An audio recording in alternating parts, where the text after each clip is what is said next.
Bangladesh Myanmar সীমান্তের টেকনাফের হোয়াইকংয়ে মিয়ানমারের ওপার থেকে ছোড়া গুলিতে একজন শিশু নিহতের খবর পাওয়া গিয়েছিল। মূলত পুলিশ সহ স্থানীয় বাসিন্দারা এই শিশুটির মৃত্যু হয়েছে বলে আমাদেরকে জানিয়েছিলেন। তবে ঠিক বিকেল ৩টার সময় হোয়াইকং পুলিশ ফাঁড়ির ইনচার্জ যিনি রয়েছেন খোকন রুদ্র, তিনি জানিয়েছেন শিশুটি এখনও মারা যায়নি, তাকে চট্টগ্রাম মেডিকেল কলেজ হাসপাতালে নিয়ে যাওয়া হচ্ছে।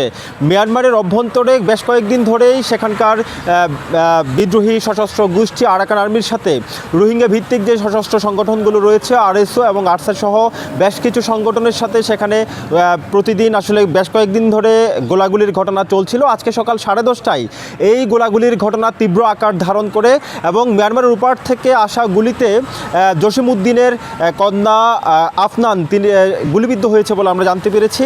এবং এই ঘটনায় একজন আরসার সদস্য এবং স্থানীয় একজন বাসিন্দা সহ 2 জন গুলিবিদ্ধ, অর্থাৎ শিশু আফনান সহ 3 জন গুলিবিদ্ধ হয়েছেন। তাদেরকে বিভিন্ন হাসপাতালে চিকিৎসা দেওয়া হচ্ছে বলে আমরা জানতে পেরেছি। আরেকটি বিষয় জানিয়ে রাখতে চাই, সকাল থেকে দুপুর পর্যন্ত মিয়ানমার থেকে রোহিঙ্গা ভিত্তিক যে বিভিন্ন সশস্ত্র সংগঠনগুলো রয়েছে আরএসও আরসা, এ সকল সংগঠনের 53 জন সদস্য, দুঃখিত 52 জন সদস্য, যার মধ্যে একজন বাংলাদেশি বাসিন্দা রয়েছেন, তারা বাংলাদেশে পালিয়ে এসেছেন এবং তাদেরকে বিজিবি হেফাজতে নিয়েছে বলে আমরা জানতে পেরেছি।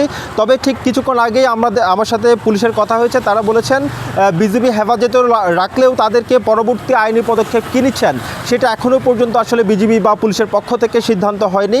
টেকনাফে এই ঘটনাকে কেন্দ্র করে সকালে সড়ক অবরোধ করা হয়েছিল। রোহিঙ্গা সশস্ত্র গ্রুপগুলোর সাথে আরাকান আর্মির যে চলমান সংঘর্ষ, এই সংঘর্ষের কারণে টেকনাফের অভ্যন্তরে যারা বাংলাদেশি বাসিন্দা রয়েছেন, বাংলাদেশের যে গ্রামগুলোতে মানুষ বসবাস করেন, তাদের মাঝে ইতিমধ্যেই আসলে আতঙ্ক বিরাজ করছে। এই স্থানীয় বাসিন্দারা দাবি জানিয়েছেন যাতে কোনো সশস্ত্র গ্রুপ সীমান্ত অবস্থান করতে না পারে, সেই বিষয়টি নিশ্চিত করার জন্য বিজেপি এবং বাংলাদেশ সরকারের কাছে স্থানীয় বাসিন্দারা দাবি জানিয়েছেন। এটুকুই ছিল এখান থেকে সবশেষ।